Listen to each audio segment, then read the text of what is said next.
Welcome to Signatures and Finisher Podcast. I'm your host, Diaz, as you can see the name right there. And joining me today, 5 letters, 1 word, no yeet. Jamie, No yeet.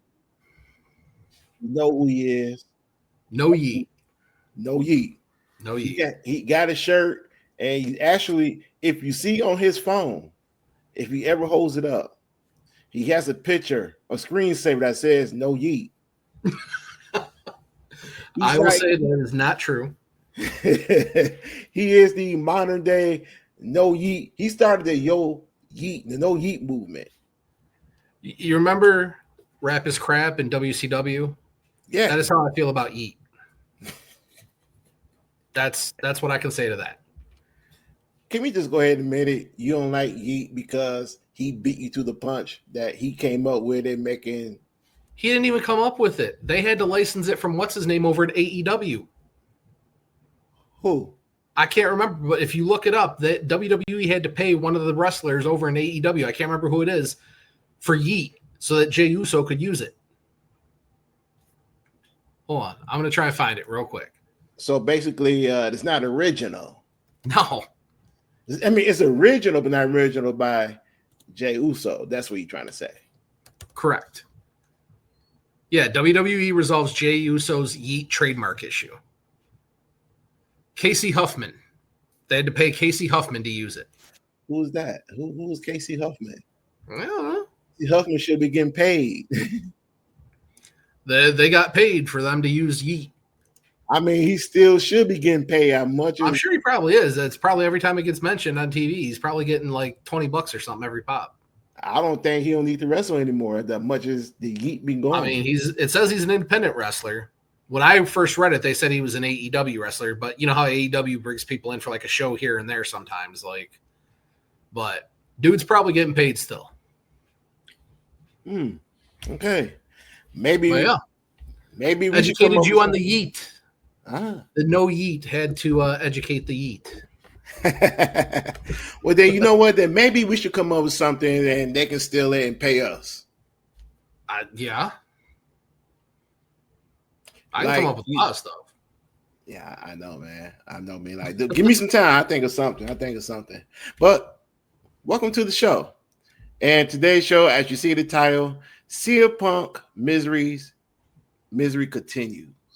Because he got a lot of miseries. I mean, if you just look at how Seth Rollins has dominated this rivalry so far, if you see him Punk, man, I mean, you need to go your bag and tricks trying to figure some stuff out. But we'll get to that. But we're going to start off today with Jamie's favorite story about one of his favorite people in the world, Stephanie McMahon, and the VPN. So, Jamie, take it away. So what you know about it? She's been a favorite for a solid, 25 years, 27 years. Wow, I'm old. But no, she has her show. And on her show, she was promoting the VPN Surfshark and basically just told everybody, instead of paying for cable and paying ESPN to watch the product, just get a VPN and use Netflix and bypass all of it. So we're not sponsored by WWE. So I'm going to tell everybody, get a VPN for $20 and then set your location as Canada and use Canadian Netflix and you'll get all your WWE stuff starting September 20th. You know what's funny about that is that she said we're not sponsored by the WWE or we have no affiliation with the WWE. But you know the crazy thing about that? She has affiliation with the WWE because her husband works for the WWE. Well, yeah, and she's still their global ambassador or whatever. She's got ties to it. And you would think it also, doesn't it run through the WWE network? Doesn't that show run through the network itself? No. It doesn't? I thought it did. Even if it doesn't, you think you would have somebody there that's checking over your live reads. That's like Ron Burgundy. She's going to read whatever's on the screen. Or maybe she just don't care and she just. I mean, maybe her dad and brother are about to buy AEW and she don't care at all. I did read she didn't show up to Vince's 80th birthday party, but Triple H did with the grandkids, I guess. So he didn't show up either. Oh, I know Grandkids. that he was there with the grandkids. He didn't show up. That's what He Teddy was Long in said. Europe. Teddy Long said he was there. No, the rumor has it he didn't show. He was in Europe. Some of the wrestlers who were supposed to go to Europe, well, who did went to Europe, showed up and they didn't see the father-in-law. They seen the father-in-law, but they didn't see the son-in-law. They didn't see the daughter. They didn't see the family. Yeah, see, I read Teddy Long say that they were there.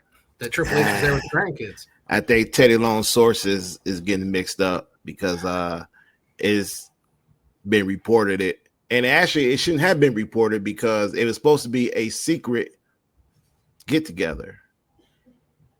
Yeah, you know how them secrets go. Yeah, shout out to Jerry King Lawler for posting that picture on Instagram and letting the cat out the bag. And that and all the paparazzi on TMZ, they got pictures of it, all the people coming in and out of the building. Yeah. I mean, like, look, if you got a guy like Jerry Lawler who's going to let the cat out the bag and post it, of course the paparazzi going to run there to New York. Well, actually, they was probably already in New York. Just need to find that venue, and we're gonna get The Undertaker. We're gonna get John Cena and the whole crew coming out. But hey, JBL, nothing wrong here. All these old cronies. Oh yeah, nothing wrong here. It's just that we have Vince's secret birthday party. I know we were talking about Stephanie, but it kind of goes hand in hand. I got to say this though, man. I got to say this. Vince tries so hard to keep this on a low key and low because he getting bad press and the thing going on with Janelle Grant and the lawsuit and what's going to happen. I mean, the man was basically charged with sex trafficking. And with everything that's going on, he tried to keep this low key, and the people he trusted failed him. I guess you can say that's payback for failing other people that trusted you. But hey, it's Vince McMahon. What can go wrong? So I did check it. It's brought by Fanatics, not WWE. Her Tell Me Your Story show. I was thinking it was a WWE show, but it's Fanatics. Okay. So it's a Fanatics show. So basically she don't work for the WWE as far as that show. But still, your husband is the chief creative officer. Yes. And I'm quite sure that's going to hurt the money a little bit. Hey, everybody, go get a $20 VPN. And stream to Canada. You get all the PLEs you want. It doesn't even have to be Canada. I mean, it could be everywhere because internationally that's what they use. But for like us here, just set it to Canada and you're good to go. Oh, yeah, I know because I got a VPN. Well, now you blame me for not getting sponsorships. This is on you now. I don't have a VPN except on my phone. So that makes two of us have a VPN on our phones, huh? I don't watch anything on my phone. I don't watch WWE content on my phone or on my computer, sure, but I do have change your story now. Oh no, I do have a VPN. I don't use it. Mine's built into my phone. That's the benefits of having a Google Pixel. They just build it right in. So see, that's what I'm trying to get me on. I'm not one of those iPhone users. Ugh. I don't know what that is. One of these toys that they engineer for kids that just, global engineering just changes them all the way up into adulthood. Oh yeah, it's like I said, man. I am not an iPhone type of guy. I don't want an iPhone. I don't want anything that's a house note, a car note, or a car insurance. I don't want any. To me, if I got to pay $1,400 or $1,600 for a phone, I'm gonna need that phone to do more than what it's doing now. I need to do a lot more than what it's doing. So, not an iPhone type of guy. So, but we do know Stephanie McMahon is a VPN type of woman. Surfshark, preferred brand. Oh yeah. So I'm kind of wondering now, what VPN is going to sponsor her show, Stephanie's Place? I wonder what they charge for her to do live reads. If we could get her to do a live read for this show. You think? Well, I don't know. I do believe we can afford it. She can't be charging all that much. I mean, nah, just a few $100 here. She's not as popular as she was like 25 years ago. So, you sure about that? I'm pretty sure. Because I mean, You don't 25 have Chris Jericho talking about her looks on every show now, so she's not as popular as she once was. That's true. That was like the biggest blow to her career is Jericho leaving to go to AEW. That's true, but also that now that she's not working under the WWE brand and she has a podcast and she's reaching more heights, more audience. She's might be more popular than she was. She could be, especially but the women. I would still guess that 2000 Stephanie is more popular than 2025 Stephanie. I don't know. I think 2025 Stephanie is all mature, grown up, and you think that helps the cause? I mean, 2000 Stephanie was slapping people. Well, no, she's still doing that, just not on TV.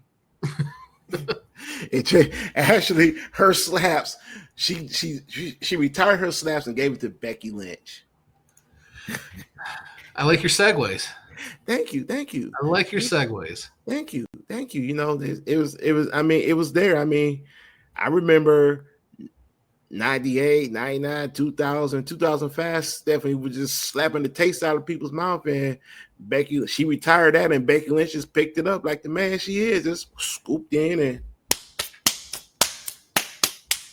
CM Punk was all like, "Dang, I'm getting slapped like I'm a, you know what." Yeah, I think he wasn't prepared for as many times as he got slapped. Because, like, you could tell he was braced for it for the first couple, but then they kind of kept going, and you just had that look on his face like, oh, I wasn't ready for all this. Yeah. I guess he wasn't ready to turn red. Yeah.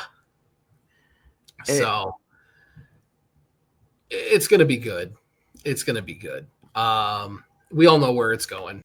AJ Lee is going to be back. I'm actually surprised, slightly disappointed, because I thought for sure she would have been on Raw this past Monday. Like, I was prepared for it. Like, there's no reason that you couldn't have, unless they just couldn't get a contract, whatever worked out. But story-wise, it would have made perfect sense. Right. I actually think it hurts not having her there this quick, because now you're going to have, today's the 3rd. So you've only got 17 days from today to build a story with AJ Lee and Becky Lynch. Now, rumor has it she might, because they still trying to work a deal out. Now, she can be there this Friday in Chicago, in which a lot of speculations that she will be. If she's not there in Chicago, she'll probably be there the following Monday on Raw. We don't know. But another rumor has is that this might be a one-off. This might not be the long-term story that everybody is wanting from the AJ Lee to come back and be part of the women's division on long-term. This might be a one-off. But WWE is hoping that they can do more with her down the road. I'm in the camp of I want it to be a program and gone. The women's division is already too compacted to begin with. You don't need somebody else coming there and taking up valuable time for the women. I mean, as much as you can talk about it, show the proof, whatever, the women are still looked at as the B show. Unless you're like the top two, if you're like the Rhea Ripley, Liv Morgan, you'll get your time. But if you're not at that level for a match, you get relegated on your time. Like, that's a known issue. They've talked about it. It happens. You don't need somebody like AJ Lee. AJ Lee had her time. She chose to walk away. It's everybody else's time. We don't need her coming back. Run your program. It's good for story. It's good for hype, blah, blah, blah. Everybody will get their fill of AJ Lee and move on. I don't need her to come back and take up spots for Roxanne Perez, Sol Ruca when she comes up, because Sol Ruca's outgrown NXT. Like, it's only a matter of time before they pull her up. So that's just talking about those two. There's plenty of other people. Kairi Sane, like, all of them. They all deserve a shot to have their own time, and bringing somebody like AJ Lee is just going to take away from that. Run the program that you've already got going, run it out, and then just let her go back. She's already doing her own thing with Women of Wrestling. Wow. That whole deal. Let her just go back to doing that. Call it a day. I agree with you to a certain extent. I do agree that, you know, this is going to be a one-off. I don't see AJ being back full-term, part-time, or anytime, just this one time, because it fits this storyline right here, what they're doing right now. This one thing fits. However, I want everybody to understand and be cautioned that if she doesn't show up, WWE already has a plan B, a plan C. So when you see Rhea Ripley who offer her services, or whoever they feel that would fit in, it could be Bayley, it could be Laura Valkyria, it could be someone for NXT, it could be anyone. The WWE has a backup plan in case that AJ Lee decides not to show up, doesn't want to be part of the program. One thing I'll say to that is the WWE fan base has realized that they can make enough noise. And yeah, if they're smart, they'll have a backup plan. But they've kind of backed themselves into a corner. If they don't have something solidified with her to get her to come back, they're going to have to just bring the Brinks truck right up to the front door and open the doors and give her whatever she asks for. Because if you try and put anybody in that role that's not her, there's going to be backlash. And they're going to be very loud and very vocal. Well, what happens if it's not just money, or maybe it's not just money. It could be that, maybe she just want to get back to the ring because she did have a neck injury. Nobody said she has to get back in the ring. I wouldn't. I would just have her come out and beat up Becky Lynch and call it a wrap. That's it. One of the typical old school girl grabs the hair, just starts yanking, bashing the head on the mat, and done. Becky gets taken out. She has to forfeit the IC title. Wrap up a whole lot of things because she's not a good IC champion either. Just wrap up all that stuff all in one shot. That seems to be WWE's new way of getting out of titles that they don't want on people is, they're injured, so we're just going to strip them of the title now. They used to do that stuff when they took it a little more seriously back in the 90s. It seems like they're getting back to it. So that's what I do is if you can't get her long-term or to do a lengthy program, have her come back and just take out Becky Lynch. The crowd's going to pop. They're going to go crazy. You can get rid of the IC title on her, wrap up a lot of things all in one. So basically, you clarify it is the moment. Mm-hmm. That's what they're all about. I don't they are credit for the long arcing storytelling. No, his long arcing storytelling only gets credit because he forgets about things and then realizes, this is still going on. Maybe we should wrap it up. Like the Bloodline. You hired all these Samoans and Tongans and everything else. You're not even doing anything with them now. Like you're trying to shoehorn them into groups now that don't even make sense. But that's totally off topic. I won't run you too far off topic today, I promise. Yeah, you said that last time. We went off topic like crazy. Just wait till the Usos get back together. You're going to be like, see, here we go again. Well, and they've already set that up. Jimmy's had his run, like I told you. They show that Unreal clip of Triple H saying, I want to put a jetpack on you. You had your 51-day jetpack. Time to come back down to earth. Usos are back together because we can't find anything to do with this whole big Jim gimmick. And Jay, we've realized that past your entrance, there's really not a lot of substance to you. So clap you guys back together. We got another tag team that's actually a real tag team, and off to the races for you guys. Go make the tag team division something again.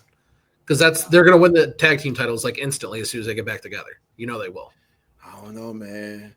They might. But before I get to the CM Punk and Seth Rollins situations, I want you to talk about the Righteous is rumored to be joining the WWE soon. Everyone thinks they have a new contract. Well, they have a contract at WWE. They're supposed to be wrapping up everything on the independent scene. But rumor has it, allegedly, got to say that the Righteous is supposed to be joining WWE. So we got to wait and see. I want us to talk about this storyline between Seth Rollins and CM Punk because I have a theory out here, in my opinion. And it also includes Roman Reigns as well. The way this story is being told for the last, I don't know, maybe I want to say since CM Punk came back to the WWE, but now it's deep dive into it. the one thing we always knew was that Seth Rollins hates CM Punk, and Roman Reigns has never beaten Seth Rollins. We seen their match at WrestleMania, this past WrestleMania. Seth Rollins came victorious. We see Seth Rollins cost CM Punk the championship, win it, but cashed in on him. We seen Roman Reigns cost CM Punk a match against Seth Rollins, which I was trying to say. We seen CM Punk cost Roman Reigns a shot at a title at the Royal Rumble. We seen all three guys basically continue their feud after WrestleMania. And I think this feud is going to continue into next year WrestleMania, which I believe they're going to run it back. Because it's the way, I mean, if you understand the WWE, you understand how they tell stories. They can go left, they can go right, but sometimes it can be right in front of you. You just got to figure it out how they're going to get there. And I believe when Paul Heyman said, when he joined the Vision and him and Seth Rollins, when they came on Raw, when they said this is going in at next year WrestleMania, and with Rollins now the World Heavyweight Champion, you see how this story going to play out. You see how CM Punk is going to have to win the Royal Rumble and get a shot at the championship. You're going to have to see Roman Reigns going to have to go through the Vision to get his hands on Seth Rollins and try to win another championship. But there's an or with Roman Reigns. There's an or. I truly believe that they're going to run this back. And I do believe this time, next year, Punk is going to get his win back. I could see it because Triple H doesn't know how to book anything that doesn't have Roman Reigns in the main event of everything, because it's his only thing he knows how to do. Why do you think he was champion for so long? He had the belt for 4 years and wrestled 26 times. Well, like, that's all he knows how to do is book Roman Reigns to be in a main event. Well, I believe this when it came to that, I just kind of believe that Roman Reigns just kind of Triple H really just kind of picked up where his father-in-law left off. I believe that he was doing his father-in-law's job, well, a favor for his father-in-law to keep Roman Reigns as champion as long as he did. Because I do believe that was the plan from the get-go. I believe that. Do you see how boring Roman Reigns is without Paul Heyman? Do you see how boring Roman Reigns is without Paul Heyman? Boring, as far as on the mic or his matches? I'd say in general. I mean, he gets the huge pop because of the last couple of years, blah, blah, blah. But even though they took Paul Heyman away from Roman Reigns, they still had to find a way to keep Paul Heyman tied to Roman Reigns to keep him interesting. You remove Paul Heyman from him completely, Roman can't stand on his own 2 feet. I think Roman is fine without Paul Heyman, even though Paul Heyman is still involved in his story. I think he is fine because now we're seeing Roman Reigns more comfortable in his skin, more comfortable on the mic, and just more comfort out there just doing what he loves to do. In the past, I would have said, yeah, I agree with you, because he didn't have a Paul Heyman at that time to school him, to show him the way, to work with him. Now he was with Paul Heyman for about four plus years. Now they separate, but they're still together in a way. They had to craft the story to put him in there so that Roman would still have him to work with. Yeah, but we don't have Paul Heyman by his side in the ring. He doesn't need to be by his side. They're still using Paul Heyman to advance Roman's story. Well, yeah, they are. That I do agree with you. But as far as on the mic, I think he's fine. Is he electrifying? No. But I think we'll be getting it. This is Roman Reigns' personality. This is who he is. And you know, hey man, I mean, not everybody can be entertaining. In a business, look, Look, you told me the best. You remember you brought it up to me. You remember when John Cena murdered him on the mic and it took him like 2 or 3 minutes to think about what he want to say? Now look at him. He knows what he's going to say. Oh, I think if waiting that 2 or 3 minutes. He also hasn't had anybody go at him like that either. I think if somebody was to go at him, they'd destroy him all over again. I don't think that was a unique to John Cena thing. I mean, John Cena would have cut him up better than pretty much anybody. But I think if CM Punk was to actually go at him, because CM Punk can talk, Rollins can talk to a certain degree. But I think if somebody was to go at him, I think you'd get the same result out of just about anybody that actually went at Roman Reigns. Yeah, no, I did say CM Punk. I don't go at him, but I don't think CM Punk went hard at him, as you would say, like, go in. Him and John Cena had interaction numerous times after that, and I seen the improvement Roman Reigns I made on the mic. Don't get me wrong, Cena lit him up, but it wasn't as bad as it was that day. So I think Roman's fine. If there's one thing, again, is there a knock on Roman, is that he only wrestled 26 times within the last few years. I don't think he had one clean win when he was champion. I think the only one that came close to a clean win he was champion was at WrestleMania when he fought Cody Rhodes. That was about as clean as you can get. Or you can say when he fought Jey Uso. Oh, I did forget about that one. Because the only interference happened was when Jimmy kicked him in the face outside the ring. Yeah. But really didn't jump in the ring to really interfere. Yeah, I did forget about that one. Yeah. I don't know. I've just always found him to be incredibly dull. And, Vince is a size king, and Roman's a big dude, and Vince latched onto him and shoved him down people's throats to the point that they had to just accept it. So, yes, it's the same thing we say about Charlotte Flair. There are certain wrestlers that Vince gravitates to and said, "This is gonna be my guy. This is gonna be my future champions." And he shoves and shoves and shoves to the point where the fans don't like it. They start booing. Now you look at Roman Reigns. He doesn't wrestle a lot anymore. I think he only wrestled 6 times this year. And because of that, I do believe the fans miss him to a certain extent. And I also believe they miss the fact, I ain't gonna say they miss, but I'm gonna say they're glad that he is not champion, because if he was champion, you'd be getting the same complaints that we were getting when he was champion. Oh, Roman don't wrestle a lot. Roman's not here. Who's the champion? Roman's title reign did far more harm than it ever did any good. You had both heavyweight titles being taken up for no reason whatsoever. A lot of opportunity stymied because, he doesn't wrestle ever. And when he does, he can't get a clean win to even look like a strong champion. It's everybody else does the work for him.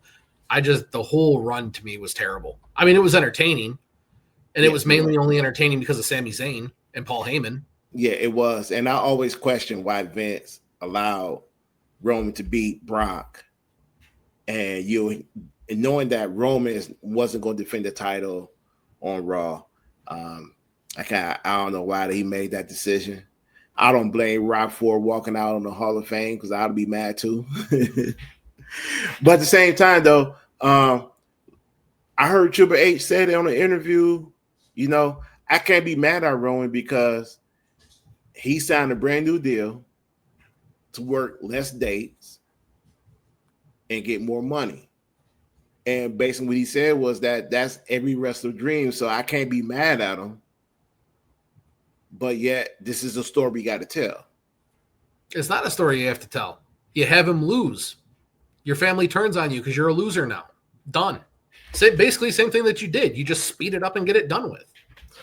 As soon as he lost the title, the whole thing fell apart. Speed it up and get it done with. Yeah, I kind of feel he should have lost at WrestleMania 39 to Cody. Yeah, he should have lost to Cody at 39. But back to Seth and CM Punk. I just truly believe that Seth Rollins has CM Punk's number.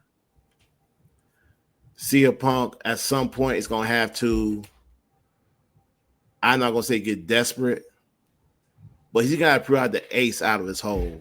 and trying to figure out how to beat Seth Rollins, because if he wants to be the world's heavyweight champion, he knows that he's going to have to go through Rollins. More likely, he's going to have to go through Roman Reigns and the rest of the division. The smart move, CM Punk never wins the title. That's a smart move. Even for CM Punk, it's a smart move. There's no benefit to him being champion. A lot of times being champion is to make somebody a star. It's to help get them over to that next level. Things like that. Roman Reigns, for example. To put him up into that next level. CM Punk's already there. He doesn't need it. So if that's the case, then why they put the title back on Rollins? Why? Yeah. To give legitimacy to his group. I mean, a way to advance the story. I mean, we call them transitional champions for a reason. They're there as a story plot device. That's it. Yeah. He has the title for the sake of the story. That's it. So if that's the case, then that means that Rollins should never hold the title up to WrestleMania. He should lose it, I don't know, maybe around December or January. Realistically, he should probably lose it at Survivor Series, but it's Triple H booking, which means he'll be champion until WrestleMania.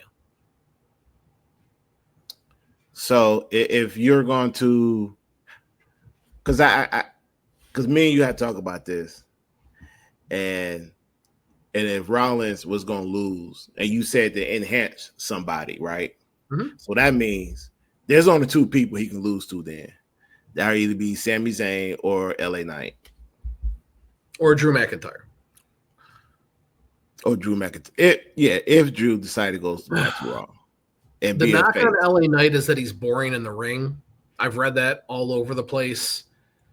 I think he tries to be far more entertaining than a lot of other people in the ring. He just doesn't do a lot of the BS moves that the Usos do.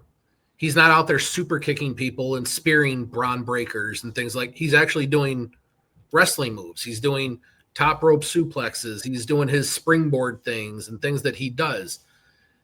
I don't find LA Knight boring in the ring at all. I think a lot of the other wrestlers that I could name are far more boring than LA Knight, but that seems to be the knock on him, is that he's boring in the ring. He's far more entertaining on the mic than all those guys mentioned besides CM Punk. And I'm not a CM Punk fan. I never have been. I like him more now that he's aged and realized not to be such a douche. I find him much better now. And that's also why I don't think he needs the title. He had title runs, 12 years ago. He doesn't need it now. He's already at the threshold where people were, like he brought up on Monday, people were chanting his name when he didn't even work for the company. You don't need the title. And I think he knows that storyline-wise, he doesn't need the title. It wouldn't do any good for him to have the title. Him beating up Seth Rollins and getting a clean, decisive win over Seth Rollins would matter more than him having a title run. If he pinned Roman Reigns and won the title, would that end the storyline with Seth Rollins? No. He's got to beat Seth Rollins title or no title, period. That would matter more than him being champion. And if he was champion, he probably wouldn't be champion for very long because they'd have to move that belt. Because another thing about CM Punk, he's injury prone. Well, I would think anybody who's in their late 40s will probably be, That's my point.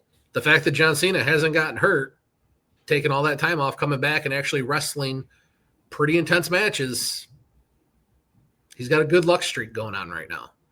But and by the way, man, John Cena has looked really good in these last few having matches. The best matches of his life. Yeah, because he's leaving it all out there. He's showing people all the people that said he couldn't wrestle. I mean, the Canadian Destroyer's become like the most common move out there, but he's pulled it off twice pretty easy. Shout out to Penta. Clash. Oh, yeah. A lot of Clash in Paris. Oh, yeah. Shout out to Penta, who actually make that Destroyer look so sweet. It's the second best Destroyer I've seen, yes. Who's the first? It's hard to beat P.D. Williams. There you go. There you go. P.D.'s still the guy. Yes, there you go. He took something that nobody was doing and made it into your own move that now everybody wants to do, because it is like the slickest move out there. Next to like a standing Spanish fly, you don't get much of a cooler move than. Not from the top rope? Oh, no, I mean a standing Spanish fly off the top rope. Yeah. Sammy Guevara does the best one to me. Sammy does do a good one. Sammy Guevara do the best one to me. But back to our discussion. I do believe Punk needs to beat him for the title just because what happened at SummerSlam. Now, I'm not an advocate of, all right, let's give CM Punk a long title reign. No, I'm just saying he needs to beat Rollins for the title because what happened on SummerSlam. So then what? You have McIntyre come out and cost him the title all over again? Because that's what he did to McIntyre. I mean, either McIntyre or you can. With it is Punk doesn't really need the title. I mean, me and Deshaun are gonna argue on that, but it's gonna be more of an advantage to not give him the title than for him to have the title because he's already a big enough star. Right. You gotta stop disappearing because then you just put me on the spot to just kind of pick it up and go. So I'm sorry, man. I had to drink something. I didn't want to do it on the camera. But, I mean, you got to come up with like hand signals, like in baseball or something, so I know, so I can have something, tap the nose or something. My bad, bro. Bad, bro. I was thirsty. My voice. I understand. You put me on the spot, and I'm just like, eh. My bad. So I agree with you on that part. But the one thing I got to see is that I kind of want this storyline to be wrapped up, but I want the story be told properly. I don't want to see no gimmicks. I don't want to see no. Well, you know what? We got to go to our plan B. We got to move some things around. No. Tell the story how they with these three guys, and just be done with it. But the one thing I did want to say when it comes to LA Knight is that Sami Zayn is getting a run with United States Championship to see how the crowd respond to it and see what he can do with it before they decide to get him the big champ, the World Championship or the WWE Championship. And that's what I want to see. With Sammy's already super decorated, and I know they're pushing to make him a Grand Slam champion. He's going to get the title. There's too many guys that have already been in that spot that have been hovering around just waiting for a chance that should be getting that way before Sami Zayn has. Yeah. I kind of want to see LA Knight get that same. LA Knight's one of them. CM Punk. Yeah, I want to see. Or not CM Punk, sorry, Drew McIntyre. Drew McIntyre, yeah. I want to see LA Knight get that run with the IC title just to see how the crowd respond to him during that reign and see if he's actually ready. Because if he's actually ready, then it's going to be time to put that title on him because the man been over for a while. Organically got himself over. So I got to see it at some point. We'll see what happens if Kevin Owens gets to come back. Well, it's going to be a year from now. Kevin Owens can't come back. You're going to say this is the guy that put Kevin Owens out.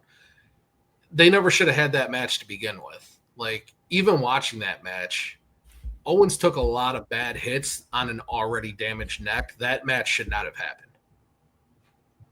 Yeah, and well, I tell you what, we'll find out in a year. And if Kevin Owens is able to come back, him and LA Knight, straight to it. I also want to talk about, actually, me and you was talking about this last time. I had mentioned that I want to see Dominic Mysterio and AJ Styles, who we thought, for one, we thought they was going to be at the Clash of Paris, but actually they fought on Raw. Dom won. So that's telling me right now is that Dom is going to Triple A as the IC champion on their next pay-per-view against Val Kingo. I think Dom might end up being the double champion. Might. Well, he's going to. Because WWE is the Sasha Banks, Mercedes Moné of pro wrestling. They want all of their people to have all the belts. I mean, they've taken everything from TNA. They're going to take everything from AAA that they can. 100%. They're going to have Dom win that match. Just so they can bring him on Raw and say, I'm the CML or the AAA champion, blah, blah, blah, blah, blah. And they'll use it as, we're promoting AAA. You bring AAA is not going to get a much bigger audience than what they already have. Look, they're bringing Triple A wrestlers over to Raw and SmackDown. You know, who is it? The lizard guy, Mr. Mr. Guana. Iguana. Yeah. Mr. Iguana, who I do actually like. Didn't they bring Psycho Clown too? Yes. They brought him, and we seen Val Some King. of the worst names for wrestlers too, by the way. Like, hey, they're original. It's in Mexico. It's original. Yeah, I love it. Psycho Clown. That's original. Come on, man. Name another clown. Name Don't another say clown? Don't say Doink. Pennywise. Who? Pennywise. Insane Clown Posse. Killer Clowns from Outer Space. How many you want me to keep going with? We know those clowns, but no, the only one clown that wrestled was the insane Clown Posse. I was gonna say Insane Clown Posse were wrestlers too. And they had wrestling. They don't get enough credit, by the way, either. They wrestled in all 3 major promotions successfully. They did.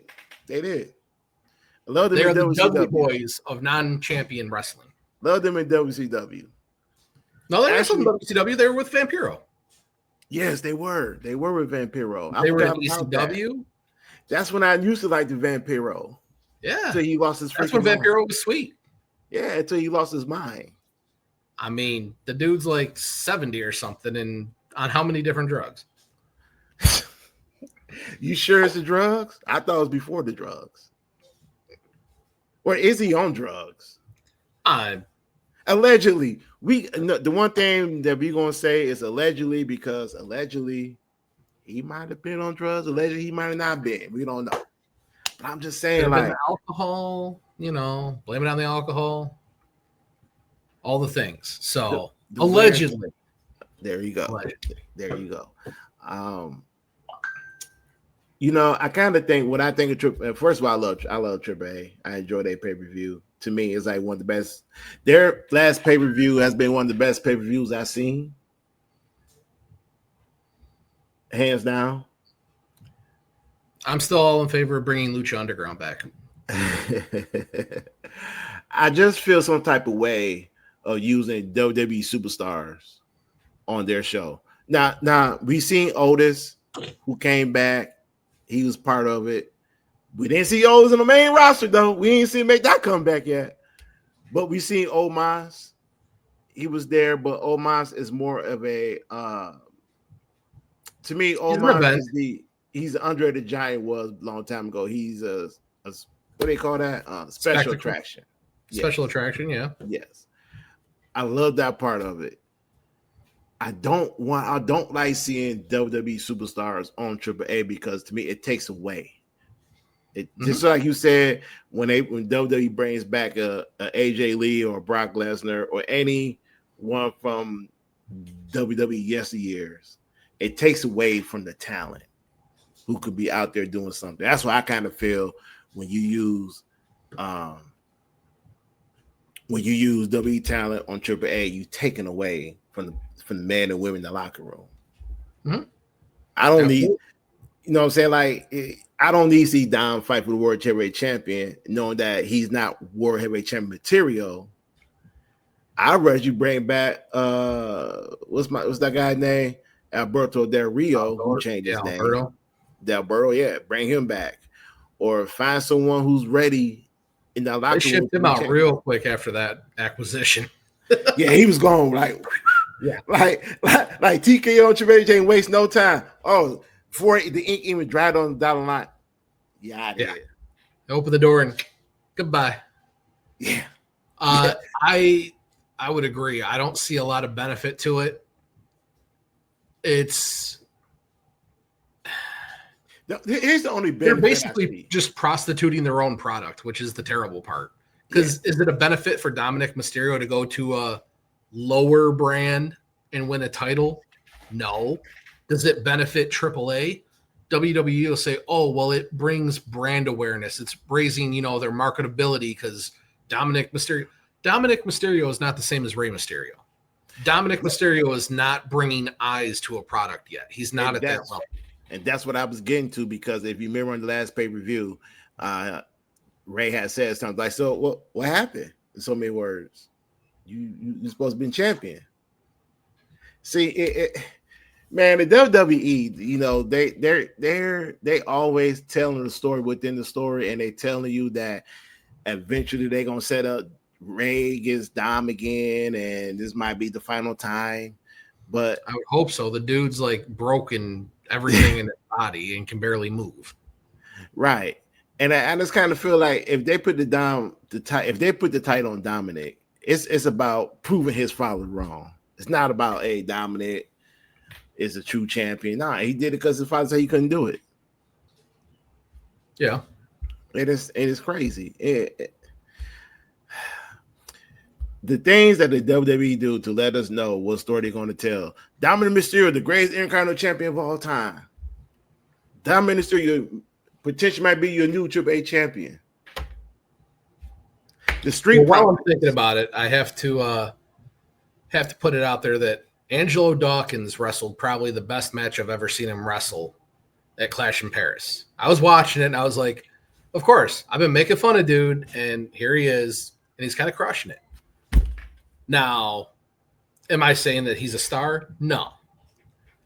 But it could lead to breaking them up and it actually being a worthwhile feud.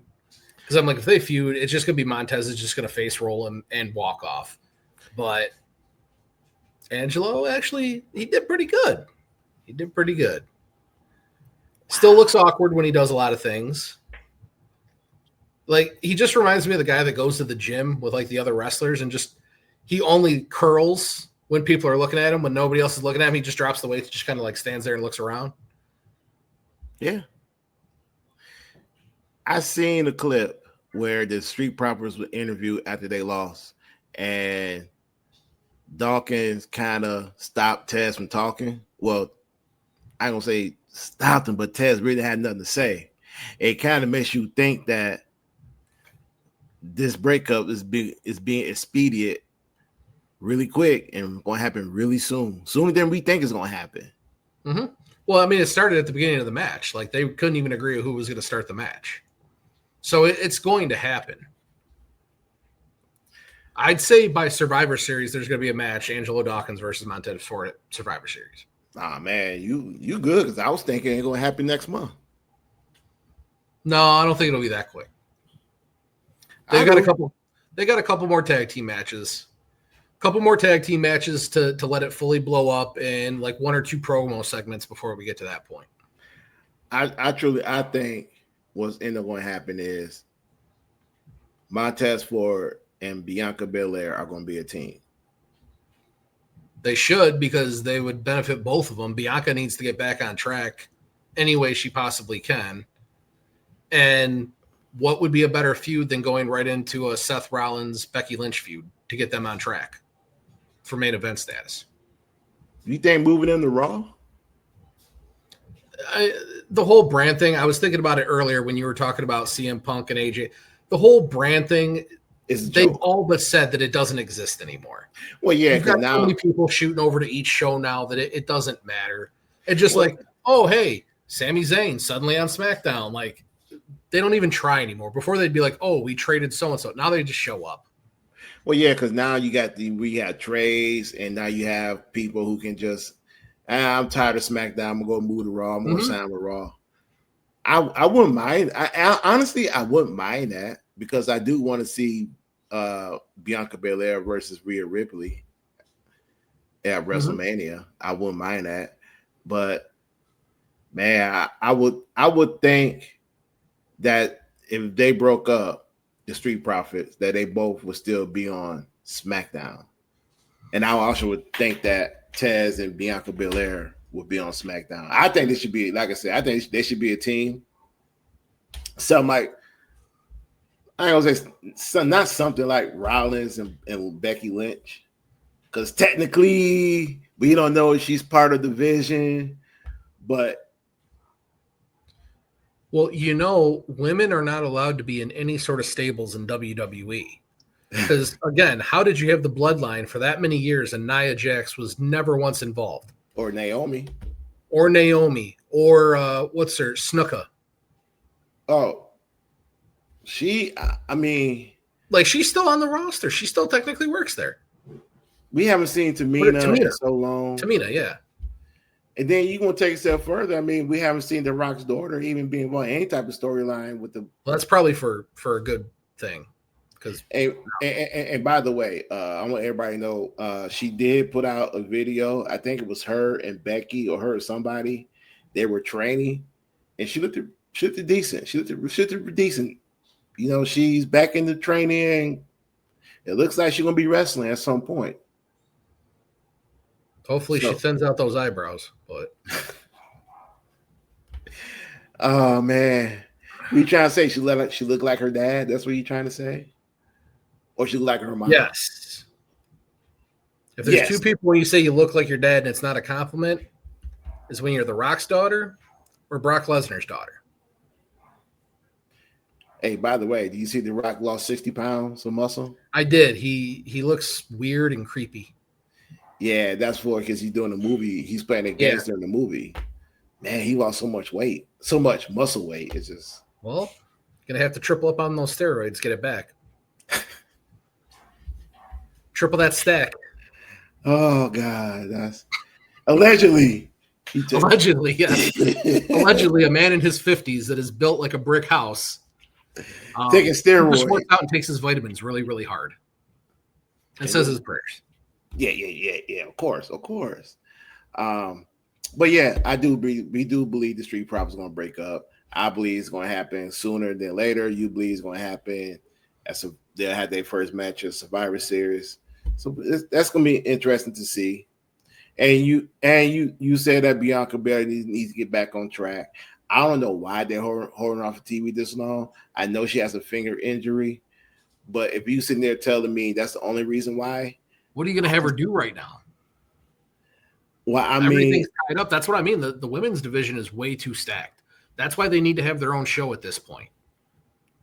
I mean, every episode, I'm going to bring that up. Every time we do this show, I will shoehorn it in wherever I have to. Bring back Sunday Night Heat. Make it Wednesday Night Heat. I don't care. Bring back Heat. Make that a women's 2-hour show. Take the women off the other two shows. Give them their own dedicated 2 hours. You want to treat them like they're their own separate entity anyway, besides Becky Lynch always bringing up her hot husband, which is just awkward and weird every time she brings it up. But give them their own show. Let them do their own thing. All right. So I'm trying to think of what night would be good. I don't know. Maybe Thursday. Put them up. Put the women's division up against AEW. See how it fares. Yeah, why not?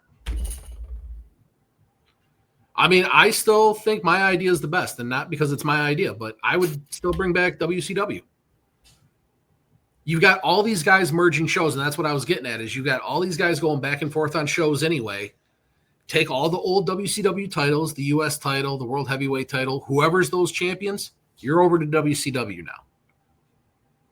And,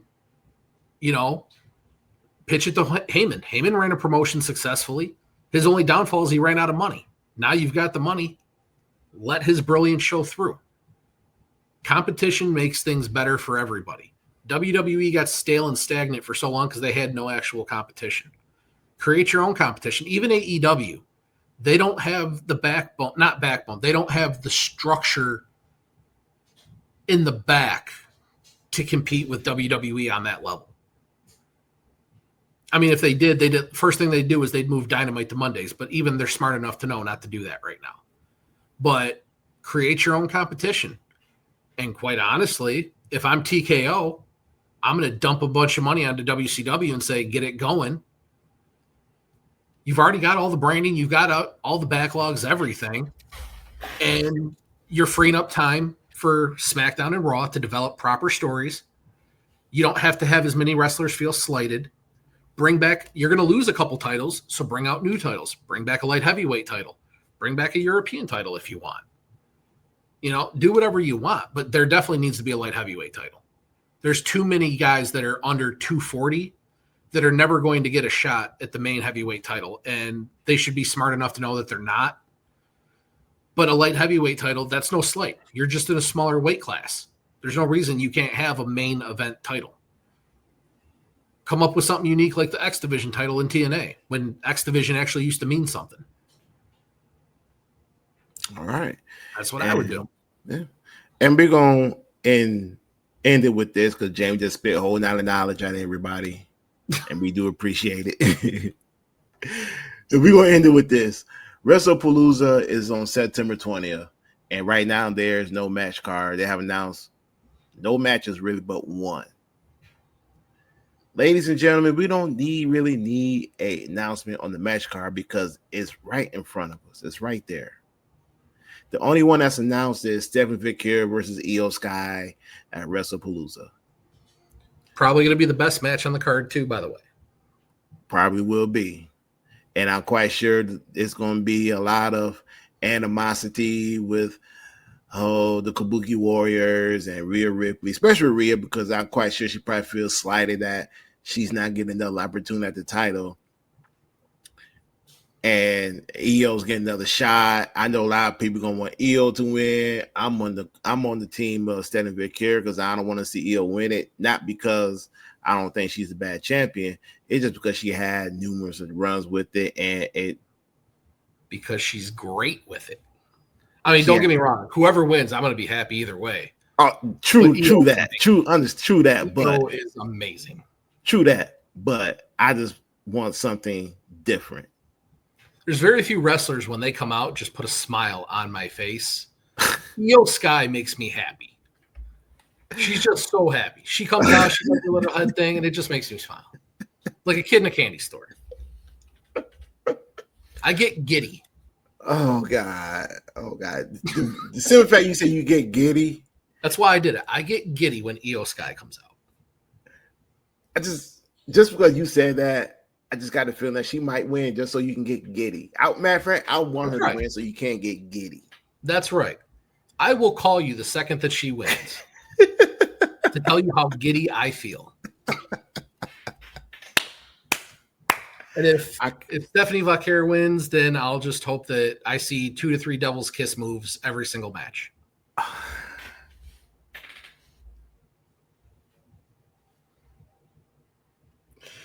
Yep. I'm not denying that. That's I want to have the front row seat at like Raw, SmackDown, anything. You know the aisle seats, the front row right in the corner there? Yes. And I just need every match to be a Rhea Ripley, Stephanie Victor tag team match. And I need to have those seats at all times. So you get a good angle to the Devil Kiss. And I'm there for the pro wrestling moves, Deshaun. It is a pro wrestling move. It is a pro wrestling move. It is. That's what I'm there to see, pro wrestling moves. And you're there to also see Rhea Ripley do the riptide and her pump kick. I am there to see as many Russian leg sweeps as I can possibly see. Hey, wait a minute. Not one drop kick? Not one drop kick, no. Oh, come on. Like to see a Samoan drop, Russian leg sweep, maybe a figure 4, throw Charlotte Flair in there, throw a figure 4 in there. A good old-timey sleeper hold, like a $1 Million Dream sleeper hold, some good old-timey wrestling. I am not there for any other reason than to see some good classic wrestling. Have you seen Rhea Ripley standing drop kick? I have. It's money. It is pretty good. Yes. I'm a bigger fan of Iyo Sky's drop kick, like her running drop kick, though. I'm a bigger fan of Iyo Sky when she does her finisher move on the top rope.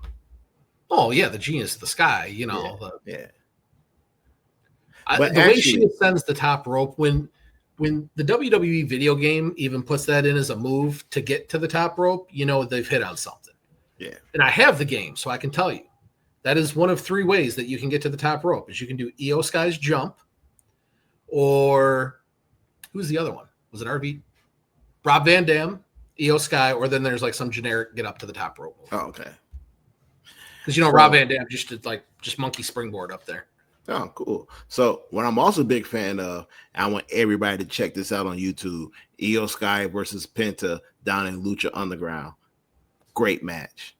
one of the best matches that I have seen from Iyo Sky and from Penta, by the way. That happened years ago, but it's worth watching. I have to Please say, check it out. Penta slaps the shit out of those girls on Lucha. If you're ever wondering if Chelsea Green or Iyo Sky are tough, he beats the hell out of them. Yeah. What's it like? Then, to be fair, they also give it right back to him. They beat the hell out of him too. Yeah. What's it like? Iyo Sky landing like a bunch of chairs on the side of the ring?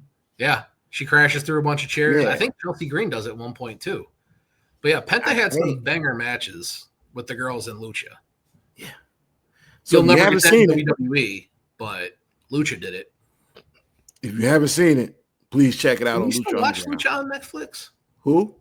Can you still watch Lucha Underground on Netflix? No, YouTube. You gotta pull up YouTube videos. Really? Yep. That's good quality watching right there. Like, I wish that didn't end. Lucha Underground was good. A lot of my favorite wrestlers came from Lucha Underground. Yeah. Yeah. I miss it. But with that said, we got AEW tonight. So yeah, we're gonna watch AEW, and when we talk on Saturday, the one thing I want to talk about is this inconsistent with the venues for the pay-per-view and the venues at these live shows they do. And when I mean the inconsistent, I mean they doing this residency. Mm-hmm. And to me, it just don't. I understand why they do it. I just think they do it too much. They're trying to build an international audience. Well, they're in Chicago. I mean, like right now, they've got the Philly residents, which I don't know why they picked Philly. Philly's a good wrestling town. Don't get me wrong. And like you've got Taz there. You probably saw the Taz little ceremony after Dynamite and stuff, which was good. He deserves it because Taz doesn't get nearly enough love. Right. I mean, he would if he was in WWE probably, but since he's in a different promotion, like he almost gets forgotten about. But I get it on their part because logistically, like running a wrestling company is not cheap. Just from a logistics standpoint, like the amount of semis and things like that you've got to have going back and forth, like it's a lot of money. So doing a residency makes sense. I mean, TNA for years, they wrestled out of that one location. See, I don't have no problem with that. What I have a problem with is that, you have a pay-per-view, you had 18, 20,000 people there, and you go back, you do the residency, and you had like 900 people, 1,900 people. I understand, the viewership and the ticket sales are not like it used to be. But I kind of feel that if you can't get an arena that seats 5,000 or 6,000, 7,000, and you can't sell that out, and you can't pack that, that's the issue. I'm not saying you need to go out and get a wrestling in a 15,000, 16,000 arena. Honestly, you really don't. But if you can't do it in a 5,000 seat arena or a 7,000 seat arena, I'll be honest, I love WWE during the Thunderdome. During COVID, not having the fans was almost more enjoyable to me. Just having the monitors, it felt more interactive.